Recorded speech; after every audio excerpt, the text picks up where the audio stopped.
Today on Investigate TV Plus, a mother says a simple piece of tech in her car could have saved her son's life. I'm Lee Zurich. And I'm Tisha Powell. We uncover the fight to make this safety system mandatory in all vehicles. It's beyond frustrating. It's tragic. Plus, a reminder that miracles come in many forms. They said, there's a heart available. And I was speechless. The special journey that united two families forever. Then, he's known for capturing the world's biggest stars. But this project is one photographer's most personal. In-depth stories that inform and inspire. You're watching Investigate TV Plus. A big change to new cars across the U.S. could help keep your children safe. Though some safety advocates say it's long overdue. You've probably heard that sound or something similar when you get behind the wheel of your car. It's a seatbelt warning system and a reminder to buckle up. Those reminders have been required in driver's seats for decades, but there's no such mandate when it comes to the back seat, where children often end up sitting. Now, the National Highway Traffic Safety Administration is eyeing a potentially life-saving update. Reporter Heather Graff explains the proposal to expand seatbelt warning systems in cars. Plus, a mother shares her nightmare as a reminder of what's at stake. Very boisterous, very outdoorsy, very outgoing. There are simply not enough words for Rosalind Darby to describe him. You know, he was kind of a jewel to me. Because her son Calvin was one of a kind. And their time together was far too short. I mean, it's hard. It was August of 2007, a vacation and a road trip for their family of 6. I drove maybe half a block and I said, Calvin, do you have your seatbelt on? And he said, I don't think he said anything. I think he just sighed, and we pulled over and heard the click. And so we went on our way. What Rosalind didn't know is that Calvin later unbuckled as they drove through rural Idaho. And this image of their mangled SUV shows you what happened next. I knew that he had passed away when we crashed. 12-year-old Calvin was the only fatality and the only one not wearing a seatbelt. A 3- and a 5-year-old in the rear, and then a 12-year-old and 11-month-old in the middle, and 2 adults in the front, and everybody that was buckled lived. The seatbelts saved their lives. And still, my son would be 28. All these years later, Rosalind can't help but think this sound might have kept Calvin safe. I just feel like, dang, if we would have just had that, you know? She's talking about seatbelt warning systems featuring visual and audible alerts that activate when a belt is not fastened. The reminders currently required only in driver's seats under federal motor vehicle safety standards that date back to the 1970s. Seatbelts are really the first line of defense when you're in a crash to protect you, but not enough people are buckling up. Kathy Chase leads the group known as Advocates for Highway and Auto Safety that's long been pushing to expand seatbelt warning systems to all seating positions, citing statistics that show the impact of belt use. For instance, in 2021, about 26,000 passenger vehicle occupants lost their lives on U.S. roads. And among those crashes in which restraint status is known, 57% of rear seat fatalities were unbelted. You know, we have in our cars, we have reminders if the trunk is open or the skylight is still open or your gas tank is running low. But there's no reminder for the passenger side or anyone in the rear seats to buckle up. This is beyond urgent. Other countries are already requiring this? The European Union has required belt reminders for all passengers since 2019. What does that say to you? We're behind. We could be saving lives that we're not. In fact, Congress, way back in 2012, directed the U.S. Department of Transportation's National Highway Traffic Safety Administration to begin what's known as a rulemaking to mandate those seatbelt reminders for back seats. But more than a decade later, it still hasn't happened. It's dependent upon the leadership of the U.S. Department of Transportation, which of course changes from administration to administration. And while many automakers have voluntarily added seatbelt warning systems for the front passenger seat, data from NHTSA indicates just 47% of new cars feature those same reminders in the back. This, as the National Occupant Protection Use Survey shows, seatbelt use for years has been lower in the rear seat than the front. It's beyond frustrating, it's tragic. Then, in August of 2023, a significant step forward. NHTSA finally announced a proposed rule that would require automobile manufacturers to equip vehicles with seatbelt use warning systems for the right front passenger and rear seats as well. The agency estimates the changes would prevent approximately 300 non-fatal injuries and over 100 fatalities every year. But NHTSA is still reviewing public comments, and it's not yet a done deal. I guess I would just say, what are you waiting on? Is Calvin not worth it? Is the next child not worth it? We took Rosalind's question to Capitol Hill, where Representative Jan Schakowsky of Illinois chairs the U.S. House Subcommittee on Consumer Protection. We have to do better, and NHTSA, this agency, has to speed up. What else can Congress do to ensure that this time NHTSA actually gets it done? This legislation that we have passed is, in general, bipartisan, Republicans and Democrats.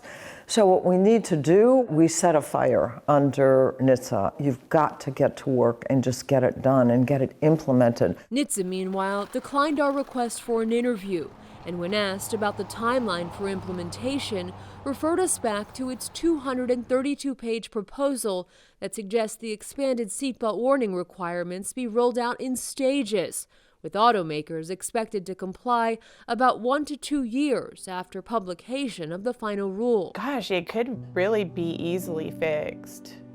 It really could be. From Rosalind's perspective, it's a simple solution to help protect our most precious cargo. A lot of times kids lay down and they get comfortable, or they unbuckle and they reach over and they get their blanket, or they get their binky, Nintendo Switch, whatever it is. It happened to her son. Just imagine, you know? And it could happen to anyone. Losing a child, it just devastates an entire family. NHTSA says it would cost automakers about $166 million to comply with its proposal for rear seatbelt warning systems. Now that sounds like a lot, and it is, but get this, it comes out to less than $20 per new vehicle. And in the passenger seat, where the technology is already common, the cost assessment is just $2.13 per vehicle. In Washington, I'm Heather Graff. Still ahead, a place to heal. From a physical and emotional pain many women endure. How this yoga studio is part of a much bigger effort to help women facing a traumatic diagnosis. By coming to this community, you see that you're not alone and that there are a lot of other people that are walking through the same journey. Plus, a story of 2 little lives connected by one heart. It was the perfect timing. I don't know if he would have waited much longer. The unbreakable bond these babies share.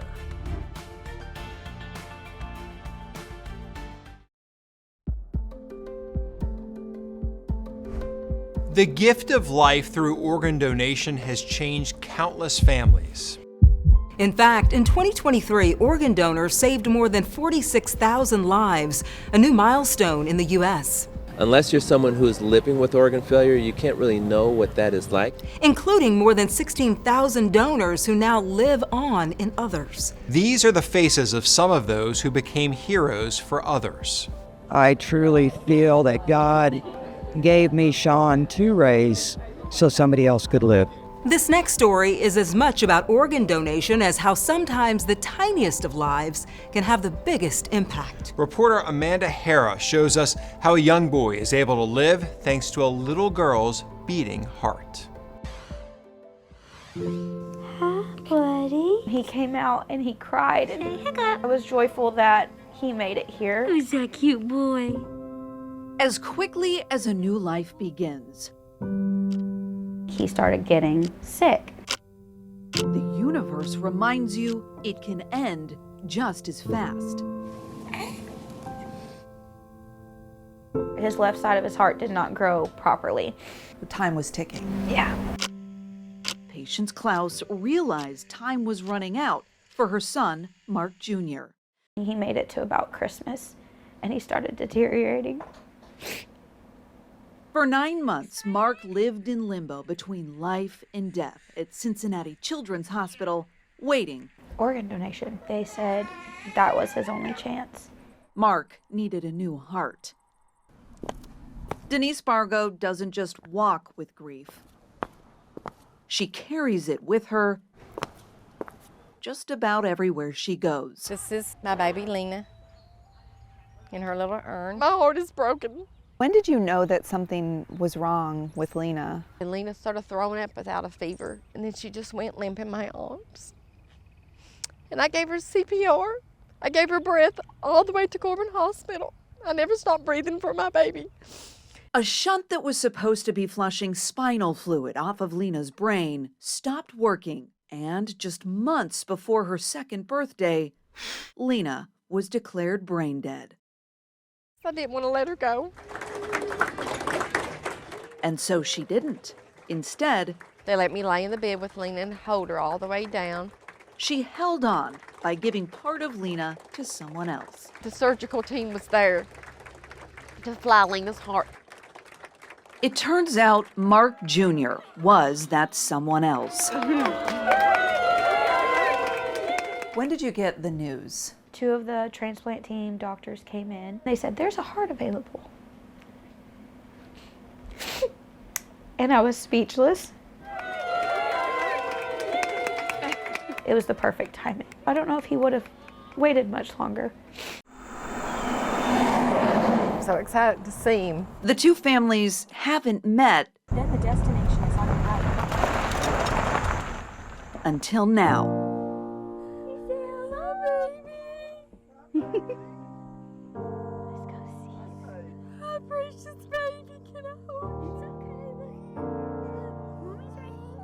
Can I feel your little heart beating? Both mothers say they're right where they should be, in each other's arms. Oh, thank you so much. This is God's little miracle.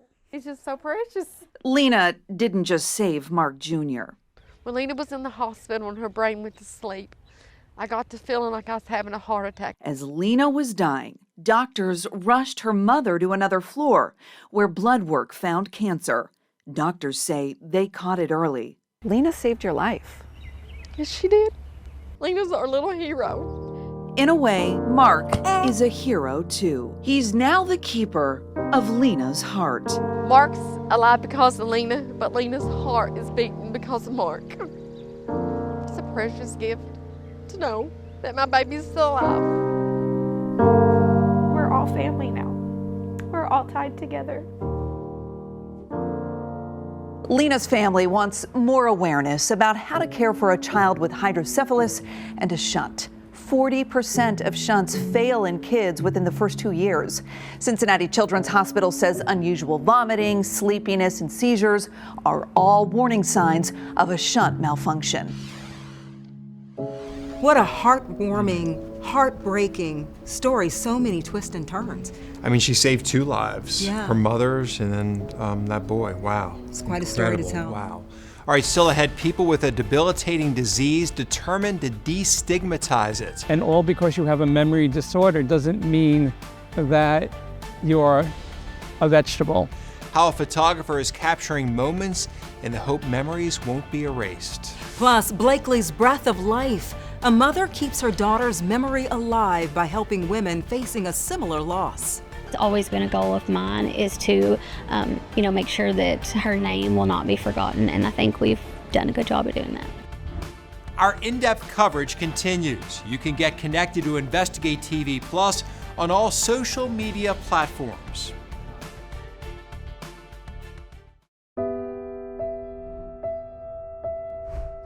We want to start with a warning. This is a story about pregnancy loss. According to the CDC, a pregnancy loss can occur at any time up until delivery.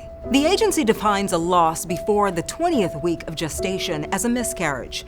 It's the most common type of pregnancy loss, with up to 20% of known pregnancies ending in miscarriage. The loss of a pregnancy after 20 weeks is a stillbirth. The CDC estimates about 21,000 babies are stillborn every year. Both can cause lasting physical and emotional trauma, but many women who have endured that pain are now helping others heal. I think it's amazing to kind of turn our loss into something beautiful. Tara Barnes' path to motherhood wasn't an easy one. Her daughter Blakely was stillborn at 36 weeks. Something that a lot of women don't talk about is just miscarriage and stillbirth in general. So she's helping other parents through the grieving process by donating bereavement boxes called Blakely's Breath of Life to her hospital in Owensboro, Kentucky. Chances are you know someone like Tara.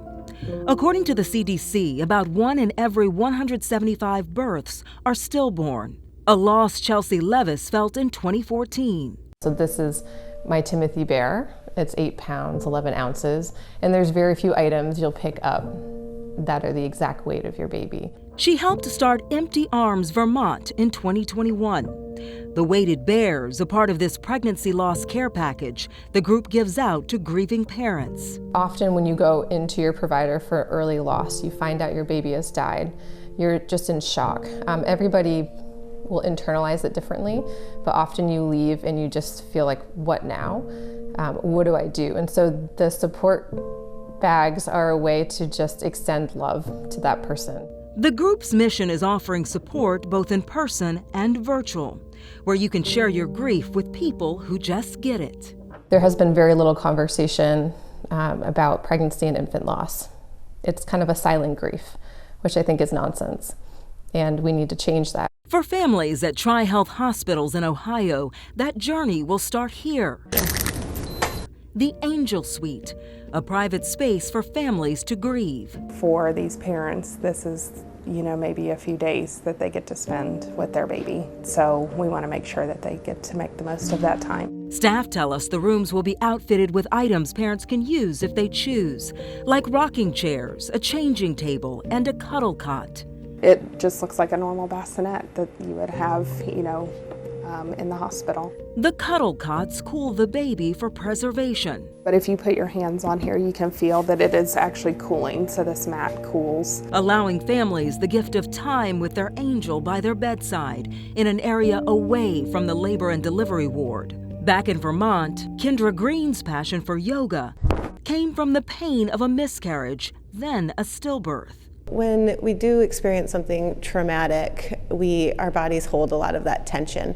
It's our sympathetic nervous systems kick in, which is our fight or flight, and our muscles just immediately contract. Since her pregnancy losses, Kendra teamed up with Chelsea and Empty Arms Vermont to offer free yoga classes for mothers grieving a pregnancy loss. Yoga just sort of helps, the movement side really helps with breaking up some of that tension. Whether it's a yoga session or a bereavement box. It's always been a goal of mine is to, make sure that her name will not be forgotten, and I think we've done a good job at doing that. The hope from all of these women is that others who endure a similar loss don't have to do it alone. By coming to this community, you see that you're not alone and that there are a lot of other people that are walking through the same journey.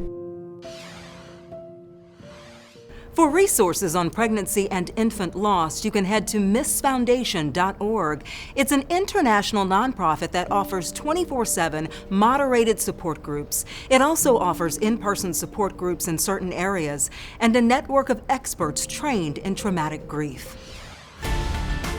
Still ahead, shuttering a stigma. What inspired a celebrity photographer to start a new project for people with memory disorders? You're really kind of informing the public that has this, that it's not all doom and gloom.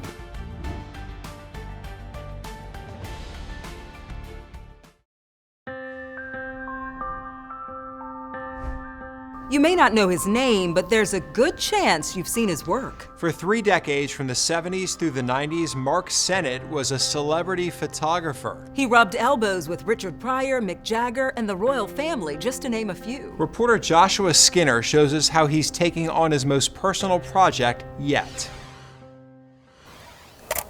Mark Sennett knows more about photography That's right.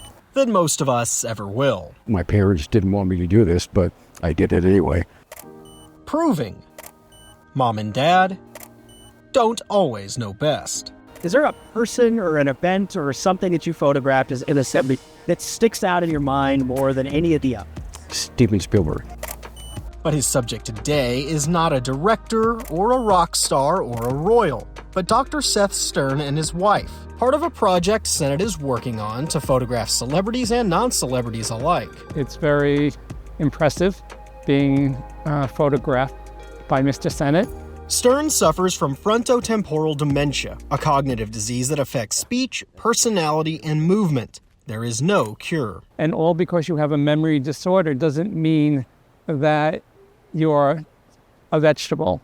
The end goal of the project? A coffee table book destigmatizing cognitive disorders. You're really kind of informing the public that has this, that it's not all doom and gloom. And that's important, because you see, Sennett suffers from Alzheimer's as well. If you don't accept it, you're going to have a pretty lousy time. So Sennett and his daughter Lauren will spend the next year taking pictures and capturing moments that live beyond memory. Yeah, it's been an interesting turn to my life, that's for sure. A turn that includes more laughing, more memories, and living life in between snapshots. I don't want to go through all that pain. I want to just do the best I can at the moment.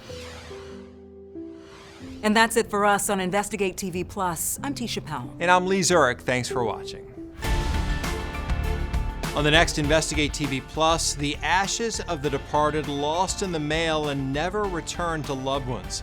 We speak to 3 families still waiting for answers from the U.S. Postal Service and examine the efforts to get the cremated remains to their final resting place.